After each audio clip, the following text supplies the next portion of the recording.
Are you tired of trying to implement countless amounts of techniques like meditation, journaling, exercises, breathing techniques, inner child work, productivity strategies, and apps, an endless amount of information, self-help tips, and trying to squeeze all of this into your already busy life? If this sounds like you, or you know someone that's like this, I've some exciting information to share with you that will definitely help you to change how you think and feel about self-improvement. So stick around till the end of this video, because I'm going to show you a not so often talked about way of thinking that will help you to relieve some of the stress and some of the pressure that's connected in with the overwhelming ocean of self-improvement techniques, so that you can have a less stressed life. So get ready to embrace self-improvement as an empowering path to self-growth. In all of my videos, my intention behind all my videos is to help people to begin to uncomplicate their lives. I always try to encourage people to bring it back to the basic principles of observation without judgment, and always to try their best to speak and think in present tense, so you're only paying attention to what's in front of you.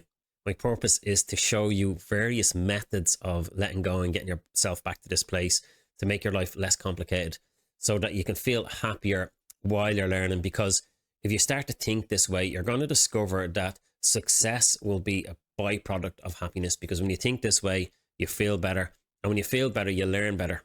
Sometimes life can feel overwhelming when we're consistently being bombarded with messages about the need for consistent self-improvement. The pressure behind it is unbelievable. Some people get stressed out because they're trying to help themselves to be better so much, and it can create a sense of feeling like you're inadequate and make you feel like your worth is solely based on the next achievement or the next outcome or the next job or the next goals that you've set for yourself. But here's the thing, self-development should be more of an exciting and transformative journey. That's not just about the goals. It should also be about improving your everyday life along the way. When you're learning something, you should feel good while you're learning it, not wait to feel better after you've learned it. So self-improvement can be connected in with trying to improve your mindset or your health or work. It can be connected in with trying to improve your relationships and even technology, your technological skills, because the world has become very technical, and trying to add all that in on top of everything else is tough. So it should be about being able to enhance yourself in a positive and empowering way. That's the idea behind it, but it doesn't always work out like that. So let's begin to break free of the expectations and learn to fully embrace and enjoy self-improvement as an enjoyable process of self-growth, not just focusing on the goals or the achievements. So get ready to embark on a different way of thinking, an interesting way of looking at self-discovery and empowerment. Are you so consumed, or do you know someone that's totally consumed by the quest for personal excellence that you start losing touch with the world around you?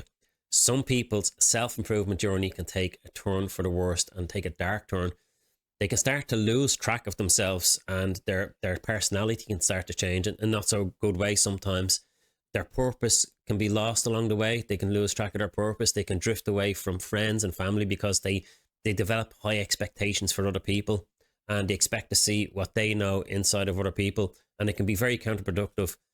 However, it doesn't have to be like this, because self-improvement should serve as a tool for personal growth rather than the cause of obsession or the cause of stress or the cause of anxiety. So if you lose track of where you are in this process of self-improvement, it can lead to being excessively critical of yourself, excessively critical of other people, and feeling like you're always striving and expectations of perfection in other people. You're always striving for it yourself, and you're always expecting to see it in the world around you. And you're feeling like you're never good enough until you get to the next point. The consistent pressure to always be better and improve yourself and achieve your goals sometimes can be counterproductive on happiness. One of my favorite quotes from Susan Eder is, "We need to be more growth orientated rather than goal orientated." And the truth is, you're never truly done. There's always more to do, and there's always more to learn, and always more to achieve. So instead of simply waiting to say, well done, when you do something or when you've completed something, let's shift your perspective, because this helped me immensely in my career and my life, everything. Let's embrace the idea that we are always in the process of doing. You're never going to be really done. There's always going to be more to do. And get into the mindset and the feeling of feeling good when you're actually doing something. So that's the energy that you're using to get to the goal. When you start thinking this way, this mindset will take the pressure off you and it'll allow you to stop obsessing with the outcome. When you're in this mindset, it opens up the possibility of finding happiness within ourselves in every moment along the way. By doing so, you'll generate a powerful energy that will propel you towards your goal faster in a greater way, and you'll start to feel like a sense of purpose in the process rather than just waiting to get to the goal. Now, you still always get to the goal. It's just the energy that you're going to be using to get there is going to be way more positive. There was a fascinating study conducted by a psychologist called Salt Rosenway in the 1940s, and it was discovered that rewards can be a very powerful motivator, but they might not necessarily lead to better performance. So imagine this. There were two groups of students involved in this experiment. The first group was rewarded for their achievements after completing an exam, while the second group were rewarded for their efforts and consistently encouraged throughout the journey. And surprisingly, the second group that was rewarded for their efforts in the process, they outperformed the group that was solely rewarded for their achievements. And this finding challenges our traditional notion that reaching goals is the ultimate driving force behind our success. And it's not always that way. This study suggests that acknowledging and appreciating the effort and the progress made along the way can have a profound impact on a person's performance and overall growth. And if you think about kids in college and going to school, always waiting to get to that point where they pass their exams and then they get their reward after they've completed their exams. So just another way of like really thinking about what would happen if we encouraged them along the way and said, well doing instead of well done. So trying this way of thinking, instead of waiting until you've crossed the finish line to celebrate your accomplishments, let's embrace the concept of well doing. Imagine how different motivation would feel if you were acknowledging and appreciating the effort and the progress that you're making along the way instead of just waiting until you get something done. So instead of simply saying, well done, when someone shares their achievements with you, why not try and saying to them, well doing? Well done, Paul. Thanks, Paul. Proud of you. Well doing. When you do this, it will catch them off guard completely and it'll do it in the best way possible. They won't be expecting it. It's like pulling the plug out of their brain. They'll realize that your value is in their journey, that you're seeing the value in their journey. And I'm talking about you being able to say this to yourself as well. Seeing the value in your own journey in the process and just as much as the final destination.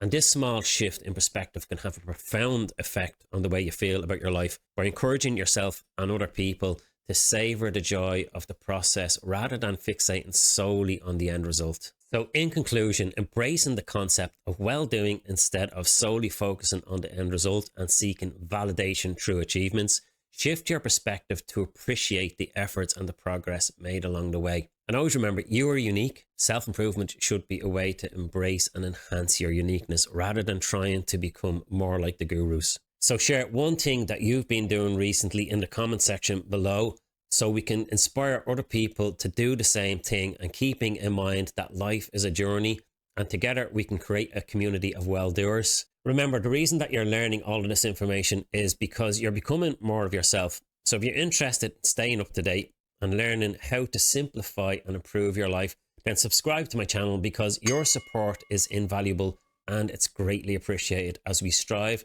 to create a community of well-doers.